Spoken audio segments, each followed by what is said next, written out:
Esta tarde en Negocios Televisión hablamos del sector de la construcción. ¿Es el sector inmobiliario, el sector de la construcción en España, una vía de salida a la crisis? ¿Cómo está después de este año 2020? Bueno, pues hoy vamos a poner el foco en este ratito con Francesca Olivieri en las transformaciones que está viviendo este sector, si avanza o no hacia la sostenibilidad, si la arquitectura, si nuestras ciudades y nuestras viviendas también están cambiando y haciendo esa transición de modelo que vemos en otros sectores. Francesca, gracias por acompañarnos. Gracias a vosotros por invitarme. Francesca, ¿cuáles dirías que son las principales tendencias dentro del sector de la vivienda, de la infraestructura, ¿no? de la construcción? Porque cuando hablamos de sostenibilidad en estos sectores, pues podemos pensar materiales reciclados, ¿no? O materiales más sostenibles. Pero más allá de los materiales en sí, que también quiero que nos hables de ellos, tú que sabes de arquitectura y de, bueno, pues de alternativas, ¿no? a la forma de construir y a la forma de habitar, cuéntanos, ¿cuáles crees tú que son las principales tendencias cuando hablamos de la transformación de este sector? Bueno, yo creo que se está viviendo una transformación importante, aunque es lenta, mucho más lenta de lo que habíamos pensado hace unos años, cuando el 2020 ya se veía como un horizonte temporal donde, por ejemplo, todos los edificios tenían que ser casi autosuficientes o de muy poco gasto energético. Sin embargo, eso no se ha obtenido, no ha sido tan rápido como quisiéramos, pero realmente sí se están viendo estos cambios y se ven tanto en los materiales, como decías, cada vez más empresas se certifican con sellos de calidad, con sellos de bajo impacto ambiental, de sostenibilidad, pero no es solo los materiales, no son solo los materiales, sino también la forma de construir, la forma de pensar y de pensar incluso no solamente al edificio, sino a todo el entorno urbano que empieza a transformarse en un espacio más sano, más inclusivo, con más vegetación, donde la relación entre hombre y naturaleza vuelve un poquito a estar, o sea, volvemos como hombres a estar más conectados o intentamos estar más conectados con la naturaleza. Así que yo creo que vamos por el buen camino, pero nos queda mucho por hacer, así que no será un cambio de un día para otro, pero nos ponemos como horizonte el 2030 y creemos que en 10 años pues podemos avanzar bastante en este ámbito. Enseguida te pregunto por esa parte del urbanismo, ¿no? De los modelos de ciudad que también están empezando, como bien dices, a cambiar, pero quería primero que nos contaras un poquito más sobre ese cambio en la forma en la que construimos viviendas, edificios, ¿no? En definitiva, tanto para, porque no sé si, eso no, me lo tienes que decir, se están aplicando las mismas tendencias de materiales, de eficiencia energética, etcétera. ¿Es igual para una vivienda que para una infraestructura, que para un edificio que se dedica a otra cosa? ¿Estás viendo que esas transformaciones están siendo homogéneas en los diferentes tipos de edificios y de construcciones o crees que hay diferencias? Bueno, los edificios, independientemente de la función que ocupen, tienden a ser edificios que ya se plantean como edificios que, además de producir energía en sus tejados gracias a las tecnologías fotovoltaicas, por ejemplo, etcétera, son edificios que son capaces de generar energía, o sea, de generar más energía de la que necesitan para su funcionamiento. Entonces, digamos, podríamos decir que el edificio es un poco el núcleo donde podemos realizar todo tipo de pruebas y de test para que realmente veamos qué paso adelante hemos podido dar. Por lo tanto, primero un edificio que funciona de forma pasiva, y eso significa que respecta todos los principios bioclimáticos, de dónde se sitúa el edificio, la forma, la orientación, el aprovechamiento solar, y luego cuando ya hemos cumplido con todo lo que es su comportamiento pasivo óptimo, pues introducimos las energías renovables para poder dar ese plus, digamos, producción de energía y por lo tanto pues pasar a ser un edificio positivo, ¿no? De eso estamos hablando. Luego en los edificios otra cosa que se está haciendo es controlar absolutamente todo en el sentido de tenerlos monitorizados de manera de saber cómo funcionan y de qué forma es mejor que los utilicemos, por ejemplo, gracias a la domótica, y también para tener datos y poder mejorar aún en el siguiente paso, o sea, ver cómo funciona un edificio que en el papel es una cosa, pero luego cuando está construido y se monitoriza es otra, y pues ver con esos resultados dar un paso más. Por lo tanto, el edificio, independientemente, obviamente hay distinciones, si es una vivienda, si es un bloque de viviendas, si es un edificio de carácter, por ejemplo, terciario, de oficinas, pero son ajustes que van dependiendo del tipo de uso, de las horas que se usa, de dónde se sitúa en la ciudad. Pero los principios básicos podríamos decir que son los mismos.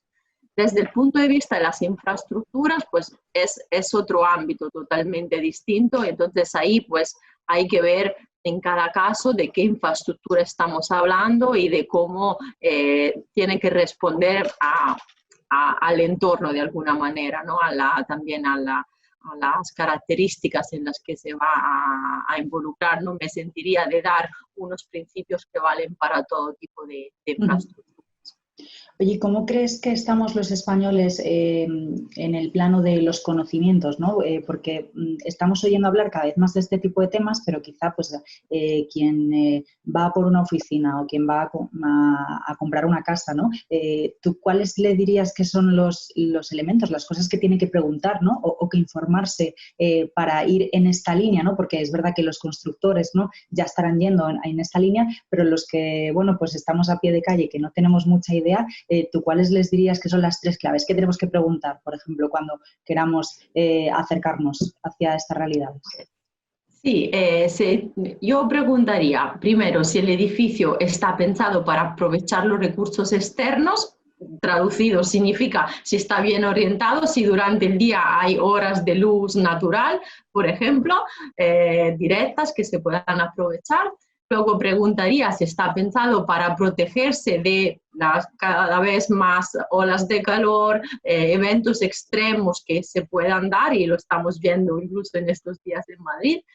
Y Sí. también preguntaría si está bien aislado, por ejemplo, si está bien pensado la envolvente del edificio para hacer frente a esos cambios, incluso tan repentinos que se dan en el exterior, y si dispone de energías renovables, o sea, si es un edificio que no solamente cuenta con sistemas convencionales, sino que también pues, ha incorporado sistemas que ya casi son convencionales, los renovables también, porque se llevan ya utilizando mucho tiempo, entonces ya no los podemos llamar alternativos, tienen que ser ya dentro de nuestro uso común. Digamos, esas 3 o 4 cosas preguntaría. Hacerlos transversales, ¿no? Que no sea ya la excepción, sino que esté en el día a día.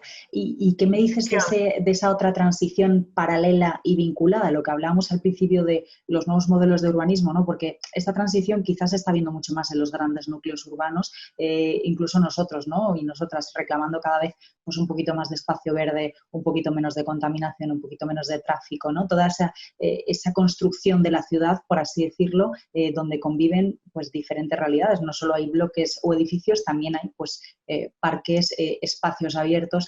¿Cómo crees tú que está siendo la transición en ese lado? ¿Estamos también avanzando en ese sentido? ¿Cuáles serían las tendencias? Sí, se está avanzando mucho en Europa, pero también en contexto fuera de Europa, y una de las principales tendencias es la de devolver la naturaleza a las ciudades, que es lo principal o uno de los principales aspectos, porque de la mano de la naturaleza van muchas otras cosas, van espacios sanos, paseables, saludables.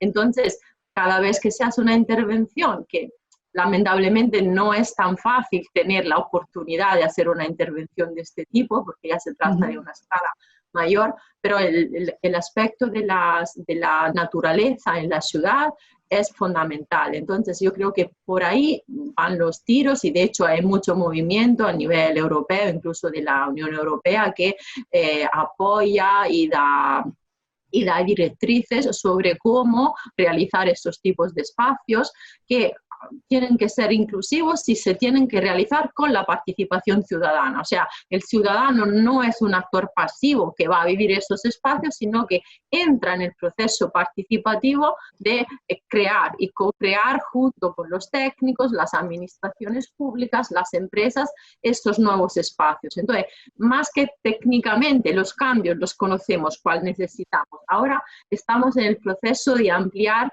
la red de actores involucrados en estos cambios y de que el ciudadano y todas las organizaciones de la sociedad puedan tener un papel fundamental. De hecho, en Madrid, por ejemplo, estamos trabajando mucho con el ayuntamiento y organizaciones que pues crean plataformas donde conviven distintos actores y juntos se crean talleres y jornadas de trabajo para proyectar juntos esos espacios, diseñarlos para que sean para todos y hecho por todos y para todos. Así que esa es un poco la tendencia, yo creo, más interesante de lo que hay en este momento. Mencionabas a Europa, ¿no? La Unión Europea y lo que estamos muy pendientes, bueno, desde luego desde Bruselas, desde las directivas y desde los fondos, desde bueno, pues la política europea se está impulsando, ¿no? Esta transición hacia modelos más verdes, hacia modelos más sociales, ¿verdad?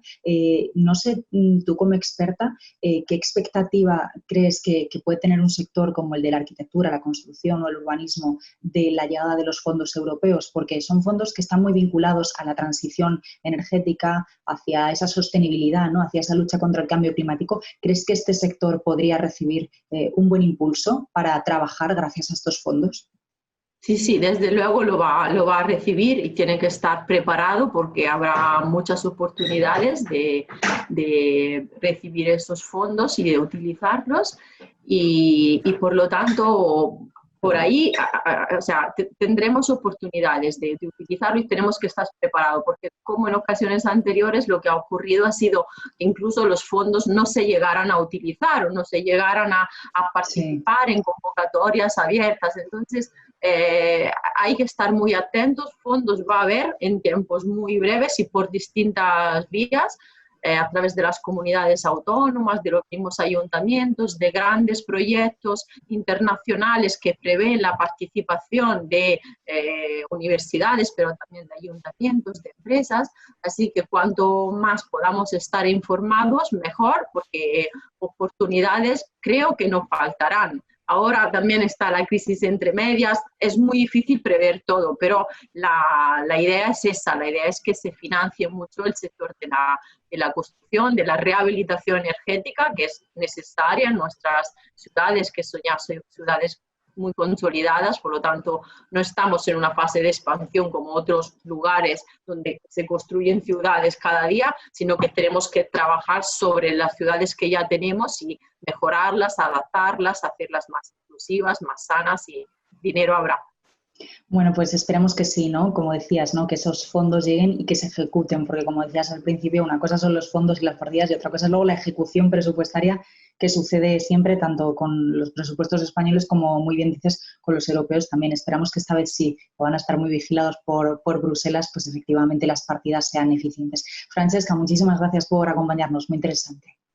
Muchas gracias a ti y a todos por invitarme.